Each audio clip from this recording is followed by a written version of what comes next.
The following production is brought to you by the National American Indian Court Judges Association, produced by Buffalo Nickel Creative. This project was supported by grant number 2016 ICBX K003, awarded by the Bureau of Justice Assistance. The Bureau of Justice Assistance is a component of the Department of Justice's Office of Justice Programs, which also includes the Bureau of Justice Statistics, the National Institute of Justice, the Office of Juvenile Justice and Delinquency Prevention, the Office for Victims of Crime, and the SMART Office. Points of view or opinions in this document are those of the author and do not necessarily represent the official position or policies of the U.S. Department of Justice. This video provides an overview of one of the ways the Tulalip tribes of Washington is successfully using traditional justice practices in their justice system. These practices reflect the values and beliefs of the tribe and are rooted in their native traditions.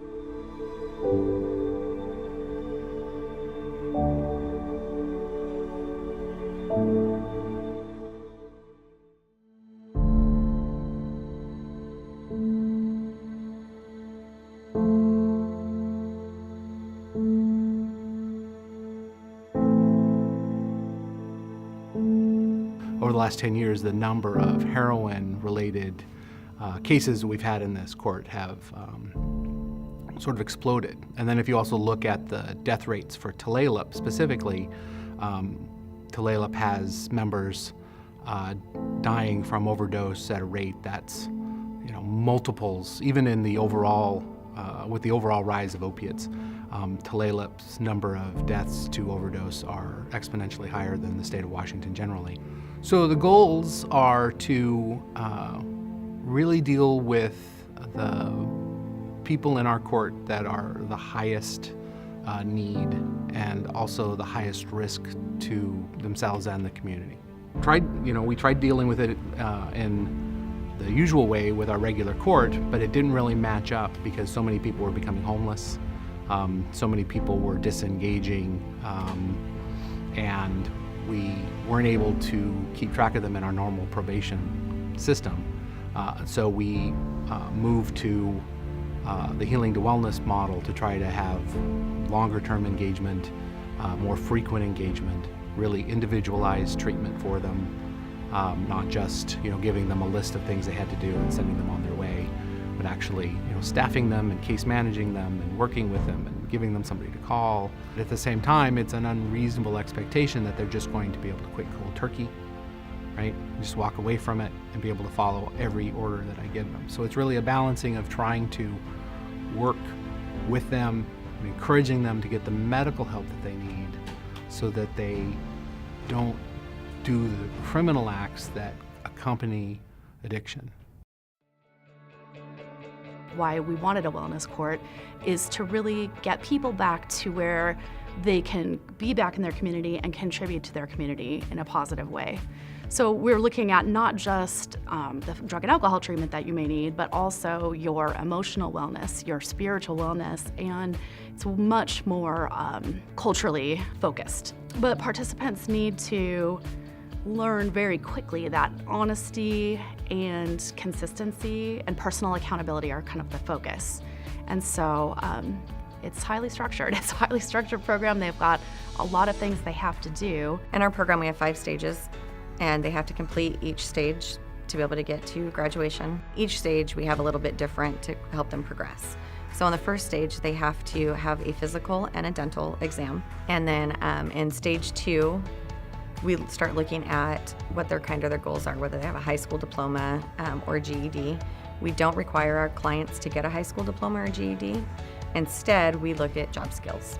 So what kind of job skills training can you do?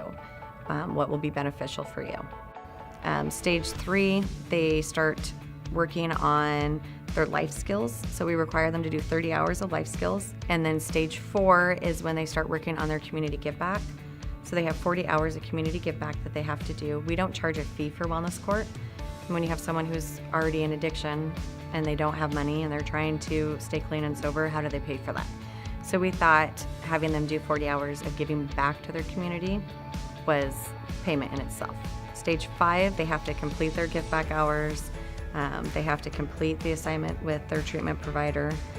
They have to make sure any community service hours that they had are done as well. They have to be in school or have a job at this point.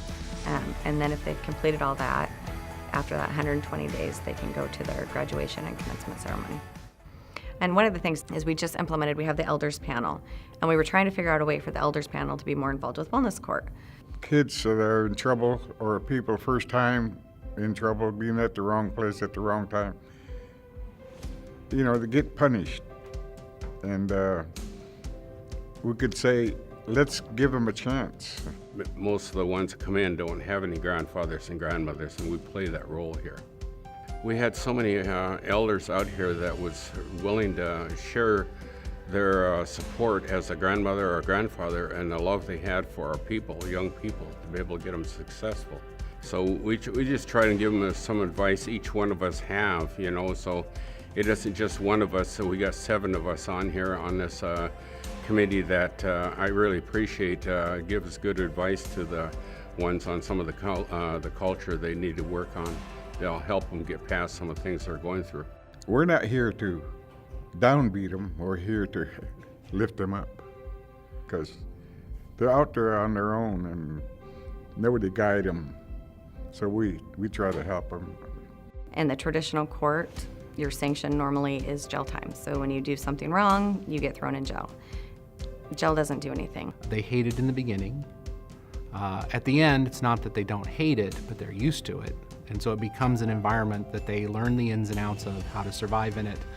And over time, frankly, you know, jail is just another part of their life. I feel like, at least from what I've seen here on our reservation, they don't have any like understanding of a different way of life, right? And so wellness court provides that, like gives them an opportunity, right? Like them showing up every week or them doing whatever's being asked, like that gives them, every day that they stay clean, that gives them one more chance. I got into drugs when I was 12 years old, and I don't know, once I started, it was just kind of like going down the rabbit hole, and started like getting in trouble at a really young age, and it kind of just followed me. And as I got older, I got into like harder drugs. Like I've been to treatment, inpatient treatment, over a dozen times, and I just kind of like had to really get real with myself, and I knew one day my chances were gonna run out. Through wellness court, like I was really reluctant at first, you know, and I fought it, and I caused a lot of trouble for myself, and I ran, but once I finally like surrendered and decided to like change and continue to go forward, I decided to, like when I did Snohomish County Drug Court, all I did was like get a job, right? And I went to work and did whatever Snohomish County Drug Court wanted me to do. But like wellness court, I don't know, I wanted to like create something for my future, right? Something to look forward to. Like I have a son, he's 7 years old, and I lost custody of him when he was 3 months old. And in November, I got him back. And so like I fought for my son for the first time. I'm in school. I go to school for nutritional therapy. Never tried to go to school before, you know, and like I work full time, and it's things like that. Like I have goals today, and that's what I didn't do before. And like I see lives transform, you know, not just my own, but like everybody else. For more information on innovative programs and to learn about how your tribe can receive the free training services offered by NAICJA, please visit our website at www.naicja.org.